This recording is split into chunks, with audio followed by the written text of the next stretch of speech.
আজকে আমি তোমাদের সাথে শেয়ার করব মল্ডেড ক্লে দিয়ে জুয়েলারি বানানো। So hello everyone, welcome back to another long video of one point. তাহলে দেখতে থাকো তোমরা আমি জুয়েলারিটা কিভাবে বানাই। আমি সাধারণত একটা ওয়্যাক্স স্ট্রিপের উপর লকেটের শেপটা এঁকে নিয়ে তারপর সেটা কাট করে ক্লের সাথে অ্যাড করে বেসটা বানাই। আমার মনে হয় তাতে বেসটা একটু হার্ড হয় আর পরে কাজ করার জন্য আরও বেশি সুবিধা হয়। তারপরে আমি ডিজাইন অনুযায়ী এখানে একটা ক্লে দিয়ে ধারের বর্ডারটা অ্যাড করে নিচ্ছি। কাস্টমার আমাকে রেফারেন্স পিক পাঠিয়েই দিয়েছিল, সমস্ত কিছু সেম হবে, খালি কালারগুলো একটু চেঞ্জ করতে বলেছিল। ডিজাইনটা ছিল ফ্লাওয়ার মোটিভের ওপর, খুবই ইজি একটা ডিজাইন। আমি যতটা পেরেছি বা ক্যামেরাতে শো করা সম্ভব হয়েছে আমার পক্ষে ততটা তোমাদের সাথে শেয়ার করেছি আমি কিভাবে বানাই। আমি এখন ফুলের পাতাগুলো রেডি করে নিচ্ছি, রেডি করে বেসের ওপরে বসিয়ে দিচ্ছি।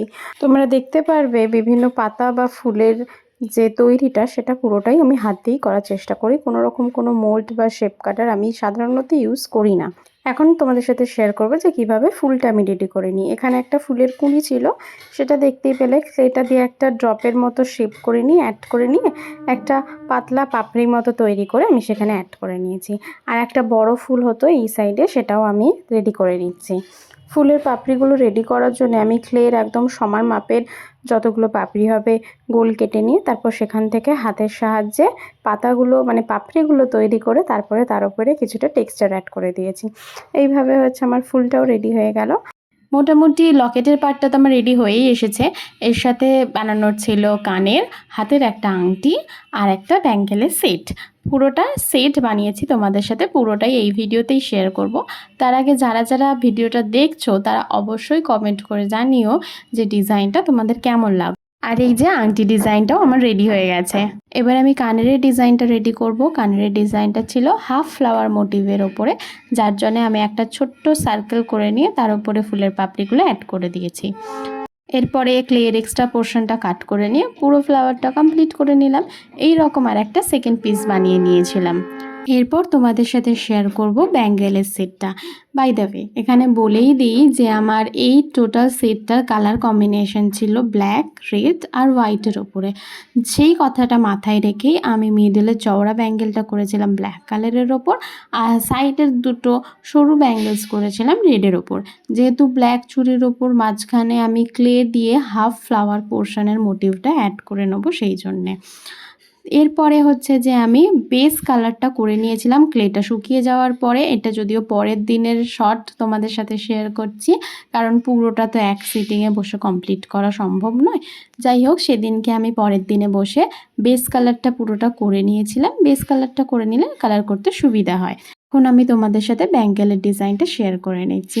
এই যে বলেইছিলাম মিডিলের ব্যাঙ্গেলটাতে আমি ওই যে কানেরের মতো একটা হাফ ফ্লাওয়ার ডিজাইন দেব, সেটাই দিয়ে নিচ্ছি। সেম কানেরের মতো সেম ডিজাইনটা হয়েছে, তাও তোমাদের সাথে একটুখানি শেয়ার করার চেষ্টা করেছি যে ফেব্রিকের ওপর কিভাবে এটাকে আমি অ্যাড করছি। যে ব্যাঙ্গেলের ডিজাইনটাও আমার হয়ে গেল। এরপরে আসছি কালার করার পালা। হোয়াইটের কম্বিনেশনটা রেখে আমি কিন্তু পুরোপুরি হোয়াইট দিইনি, একটু অফ হোয়াইট কালারটা ইউজ করেছিলাম যাতে ব্ল্যাক আর রেডের সাথে খুব ভালোভাবে কালারটা খুলতে পারে। ক্যামেরাতে অতটা হয়তো অফ হোয়াইটটা প্রপারলি বোঝা যাচ্ছে না, কিন্তু এটা অফ হোয়াইট করেছিলাম।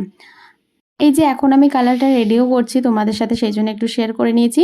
হোয়াইট কালারটা বেশি করে নিয়ে তার মধ্যে একটুখানি ডার্ক ইয়েলো কালারটা মিশিয়ে দিয়ে আমি অফ হোয়াইট কালারটা রেডি করে নিয়েছিলাম।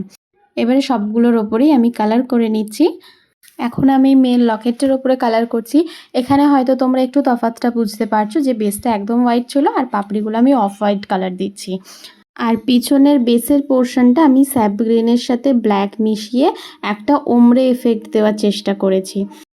আর তারপরে এই কালারটা দেখিয়ে নিচ্ছি আমি কিভাবে করছি। তুলিতে হালকা ট্যাপ ট্যাপ ট্যাপ করে নিচের কালারের সাথে উপরের কালারের মানে ব্ল্যাক কালারটা মিশিয়ে নিয়েছি। এরপরে ফুলের মাঝখানের অংশটা আমি ব্রাউন দিয়েছি, একদম ডার্ক ব্রাউন যে শেডটা চকলেট ব্রাউন সেই কালারটা দিয়েছি। আর এইভাবেই আমার সমস্ত সেটটা কালার করা কমপ্লিট হয়ে গেছে। এরপরে এটাকে আমি রোদে শুকোতে দেবো। আর কিছু কিছু ডিটেলিং অ্যাড করেছি রোদে শুকোতে দেওয়ার আগে, যেমন হচ্ছে যে বর্ডারটা রেড দিয়েছি আর পাপড়িটাতে ইয়েলো একদম লেমন ইয়েলো কালার দিয়ে হালকা একটা শেড দিয়েছি। আর তোমরা লক্ষ্য করলে দেখতে পারবে যে নিচের পাতারগুলোর মিডিলটাও আমি একটু হালকা গ্রিন দিয়ে একটা ওমরে এফেক্ট দেওয়ার চেষ্টা করেছি। প্রত্যেকটা ফুলের পাপড়িতেই আমি ডিটেলিংটা অ্যাড করে দিয়েছি। এবারে হচ্ছে এটা শুকোনোর পালা। শুকনো হয়ে গেলে তার উপরে আমি ভার্নিশ অ্যাপ্লাই করেছি, সেটা ক্যামেরাতে দেখাতে পারিনি। তোমাদের কালার কম্বিনেশনের সাথে এই ডিজাইনটা কেমন লাগলো জানিও। এই যে এখন আমি লকেটটাতে এবারে ট্যাসেল অ্যাড করে নিয়েছি, নিয়ে যেই ডিটেলিং ছোট ছোট কাজগুলো ছিল সেগুলো আমি এবারে কমপ্লিট করে নিয়েছি। তাহলেই আমাদের টোটাল রকেটটা রেডি হয়ে গেল।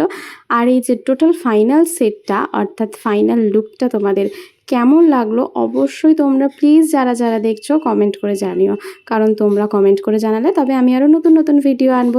Thanks for watching.